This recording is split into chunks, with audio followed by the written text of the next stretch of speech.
Hello again and welcome to episode 10 of The Long Way Forward. My name's Brian.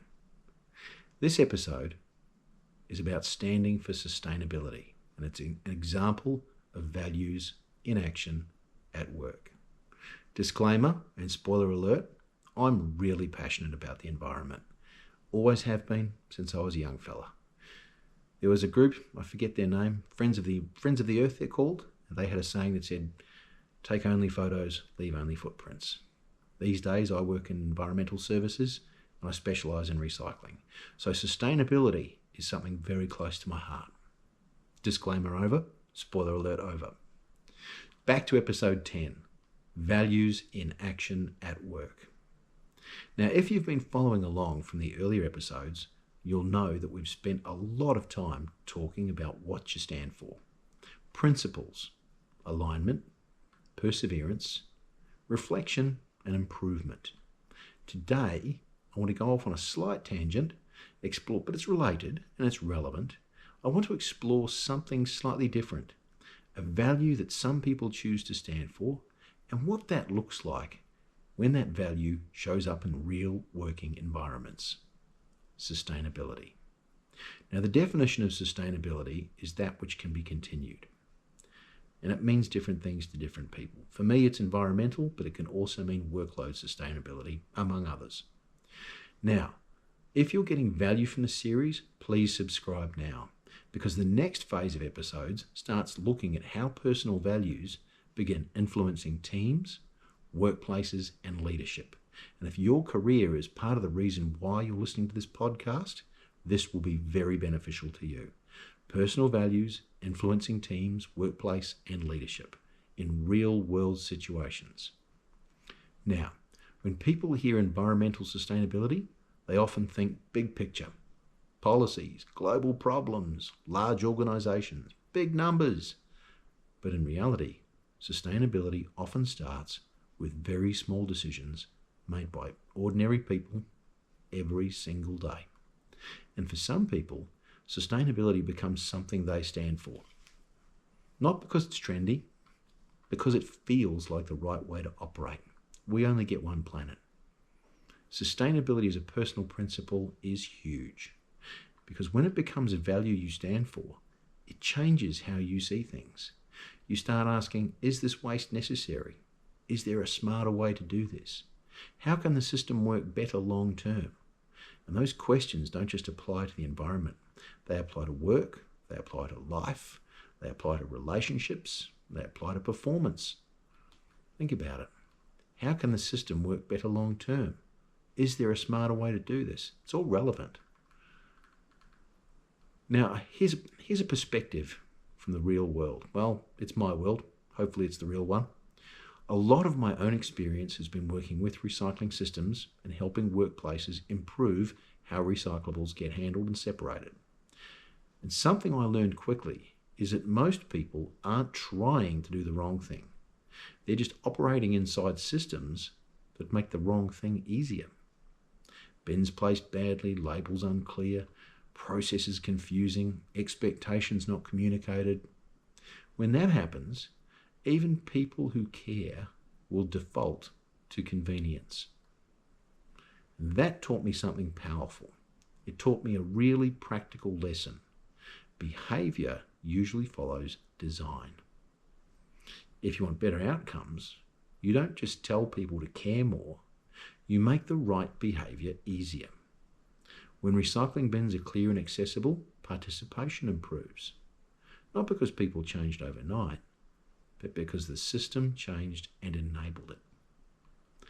Now, this idea connects directly into everything we've been talking about in earlier episodes. That was the idea of the system changed and made things easier. Now remember, it connects to everything we've been talking about already. Your habits work the same way. Think about the kitchen in your home. Your productivity works the same way. Think about your desk layout, even where your coffee cup sits in the car on the way to work. Leadership works the same way. Good systems reduce friction. Reduced friction creates sustainable progress. It's sustainable because it can be continued. It continues on with minimal effort or input because it's the best way to do things. Now, when someone stands for sustainability at work, something else happens, something really cool. They begin influencing culture. Maybe they start small. They improve processes, they reduce waste, they simplify systems, they encourage better habits by leading by example. Over time, people notice. Not because those people that care are preaching, but because they're improving outcomes with their actions.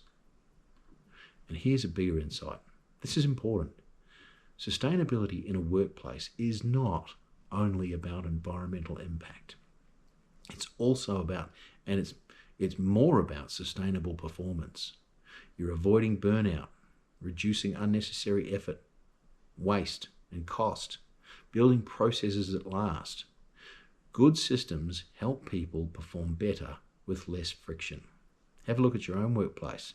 I'm sure you'll find one or two things that just annoy people, but nobody ever does anything about them. As soon as you do that one thing, everybody's life gets better. Maybe it's something like a naming convention and a filing system, something that it's easy to understand. That kind of thing benefits everyone. And from a mentorship perspective, here's something that experience teaches you. Values, remember the ones we talked about in episode 1, 2, and 3? Values become most powerful when they show up quietly in everyday decisions. Not a poster on a wall, not a corporate statement. They show up in everyday decisions, whether they're your decisions and your actions resulting from those, your business leadership's decisions. Values are most powerful when they show up quietly in everyday decisions. You don't need to announce what you stand for. People see it through your actions. So if sustainability is a principle that you hold dear, it shows up in how you build systems, how you think long term, and how you improve environments around you. Ready for the practical exercise for this week? I know you are. Here we go. Here's something for you to think about this week. Ask yourself, what do I stand for that could improve the environment around me, at work, at home, or in my daily routines? What do I stand for? Remember, you didn't need 5 things to stand for, just one. Pick the most important one and ask yourself, knowing that value, how could I improve the environment around me, at work, at home, in my daily routines? And one of mine is courtesy. Courtesy. How could courtesy improve the environment around me at work, at home, or in my daily routines? That's huge. If I don't know the answer to that, I'm in trouble. I'll tell you right now. Now then ask yourself, what is one small change that makes the right behaviour easier? So if my value is courtesy, the right behaviour is for me to be courteous to others and to ensure others are courteous to each other and to encourage people being courteous to myself.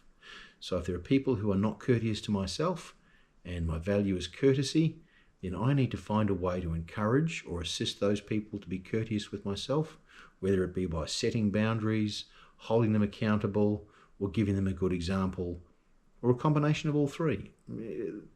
The outcome will be different per person, but I'm hoping you can see, I'm sure you can see what I'm getting at. That's mine, courtesy. What's yours? And what is the one small change that makes that right behaviour easier? Small change. Start small. It might be that people aren't courteous to me because when I think about it, I'm not courteous to them. If that's the case, I'm not really living my value, am I? Starting small. I know.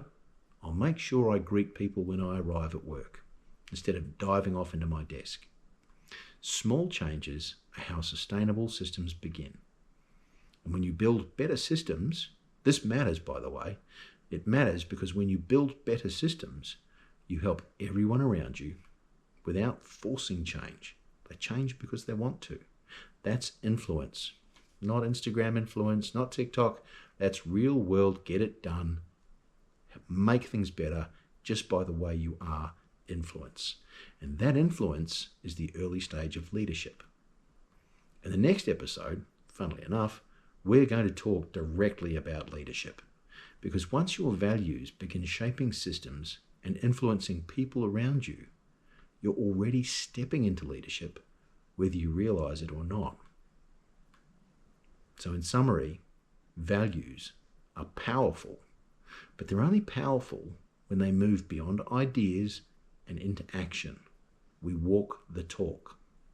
And sustainability is one example of how what you stand for can shape environments, behaviour, and outcomes over time.